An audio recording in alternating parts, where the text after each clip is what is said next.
میرے نبی پاک صلی اللہ تعالی علیہ وسلم جب رجب کا پچھلا مہینہ جو گزر گیا نا، یہ جب آتا تھا تو آپ کہتے تھے اللہم بارک لنا فی رجب و شعبان، یا اللہ ہمارے رجب اور شعبان میں برکت دے، وبلغنا رمضان، اور یا اللہ آگے رمضان آ رہا ہے، یا اللہ ہمیں اس تک پہنچا دے۔ اور آپ شعبان میں سب سے زیادہ روزے رکھتے تھے، کبھی کبھی پورا مہینہ شعبان کے روزے آپ رکھتے تھے۔ اور 15 شعبان جو بہت مبارک رات ہے، اس میں آپ نے فرمایا اس کا قیام، رات کی تہجد اور دن کا روزہ، یہ اللہ تعالیٰ کی بارگاہ میں بہت محبوب ہے۔ تو بھائیو، رمضان المبارک قریب ہے، 15 شعبان بھی قریب ہے، روزہ رکھو اور رات کو اللہ سے مانگو تو دعائیں قبول ہیں۔ اور اس رات میں بھی اللہ تعالیٰ فرماتا ہے، میرے نبی نے فرمایا کہ میں سب کی بخشش کرتا ہوں جو اٹھے ہوتے ہیں، رو رہے ہوتے ہیں، 5 آدمیوں کے سوا، 5 انگلیاں۔ پہلا سنو، مشرک، دوسرا شاحن، دل میں بغض کینہ رکھنے والا، تیسرا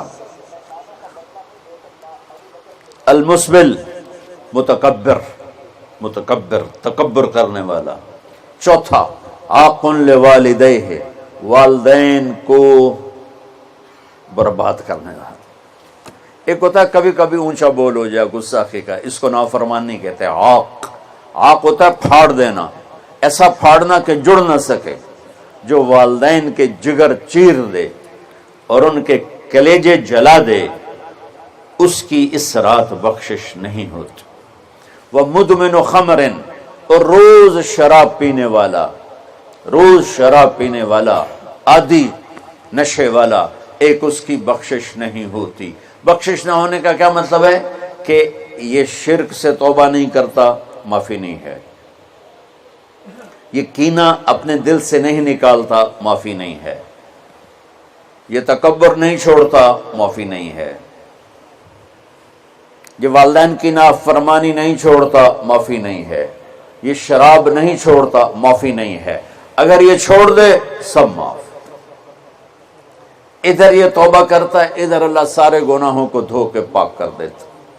اور اللہ کی رحمت اتنی طاقتور ہے کہ میرا رب فرماتا ہے، یہ تو میں نے 5 غلطیاں بتائی ہیں، لیکن میرا رب فرماتا ہے میرا بندہ، میں تجھے عمر بھی دیتا ہوں، طاقت بھی دیتا ہوں، تو اتنے گناہ کر کے زمین فیصل آباد کی سے اٹھا کر آسمان کی چھت کو لگا دے، سوری دنیا گناہ گار ہو جائے نا تو آسمان کیا چاند تک بھی گناہ نہیں جا سکتا۔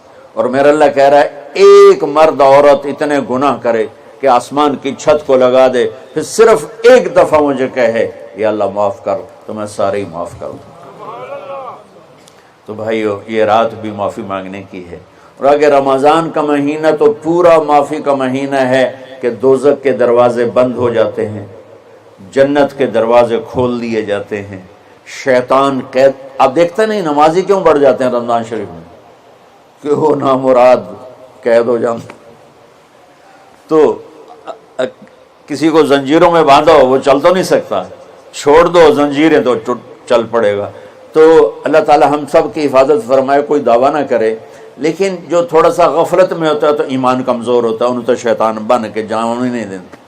جمعے جاواں گے، جمعے کئی جمعہ بھی نہیں پڑھتے، عید تے جاواں گے، کوئی عید بھی نہیں پڑھتا۔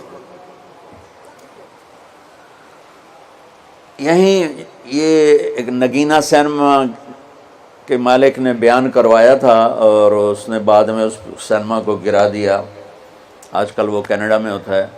تو وہ سینمے کا جو تھا نا مینیجر، وہ میرے پاس آیا، کہا مولانا آج میں پہلی نماز پڑھی ہے۔ وہاں ہم نے مغرب کی نماز پڑھی، اس کے بعد بیان ہوا، بیان کے بعد وہ اتنا ہنگامہ ہوا کہ رش بہت تھا تو وہاں نماز پڑھی نہیں جا سکے۔ ہم نے کہنے لگا، میں چل رہا تھا میرے ساتھ ساتھ، مولانا آج میں پہلی نماز پڑھی۔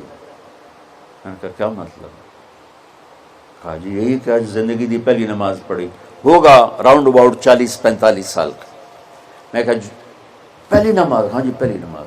جمعہ پڑھے؟ نہیں کدی نہیں۔ عید؟ نہیں کدی نہیں۔ اج پہلی نماز تواڈے پیچھے پڑھی ہے۔ شیطان جب قید ہوتا ہے تو زنجیریں کھل جاتی ہیں تو نمازی بڑھنا شروع ہو جاتا ہے۔ اس کے بعد جو گھٹتے ہیں نا تو شیطان کی وجہ سے نہیں، اپنی عادت اور سستی کی وجہ سے۔ پہلے 2-3 دن بڑا جوش ہوتا ہے، پھر اس کے بعد گھٹتے ادھے کو پھر نکل جاندے ہیں، ادھے رہ جاندے ہیں۔ تو تراویح میں پہلے پوری مسجد بھرے گی، پھر ایک صف جائے گی، پھر دوسری جائے گی، پھر تیسری جائے گی۔ تو بھائیو یہ رمضان آ رہا ہے، دیکھو میں ہاتھ جوڑتا ہوں، نماز 5 وقت سارا سال فرض ہے، لیکن روزے کی برکت سے کیا ہوتا ہے، شیطان قید ہو جاتا ہے تو وہ سارے بھاگے آ رہے ہوتے ہیں۔ اللہ سے مانگ لو اس رمضان میں کہ یا اللہ ایسی توفیق دے کہ موت تک نماز نہ چھوٹے۔ رمضان میں بہت سے لوگ رشوت لینا چھوڑ دیتے ہیں کہ نہیں جی ہن رمضان شریف آ گیا، رمضان شریف بھی تو آیا ہے، لیکن اصل میں شیطان قید ہوا ہے تو اب کہہ رہا نہیں ہوں رشوت نہیں لینی، مہینے بعد لواں گے۔ ڈنڈی مارنے والا کہتا ہے نہیں صحیح تولنا ہے، پھر رمضان تو بعد کٹھی کسر کر لواں گے۔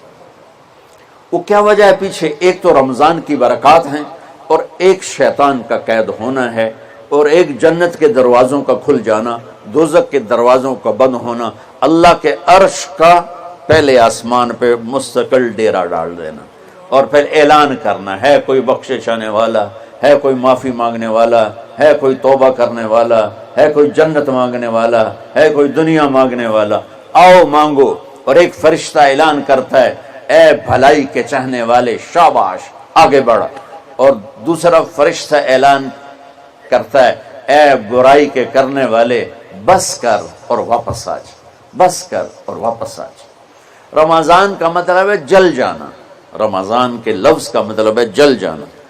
جلنے کا مطلب کیوں ہے اس میں کہ رمضان میں اللہ سارے گناہوں سے اپنے بندوں کو پاک کر دیتا ہے اور ان کے گناہوں کو جلا دیتا ہے، جس سے وہ پاک ہو کر جیسے سونا آگ میں جل کے خالص ہو کے باہر آتا ہے، روزہ رکھنے والا بھوک کی آگ میں جل کے خالص ہو کے باہر آ جاتا ہے۔ اللہ اس کے سارے گناہ معاف فرمائے۔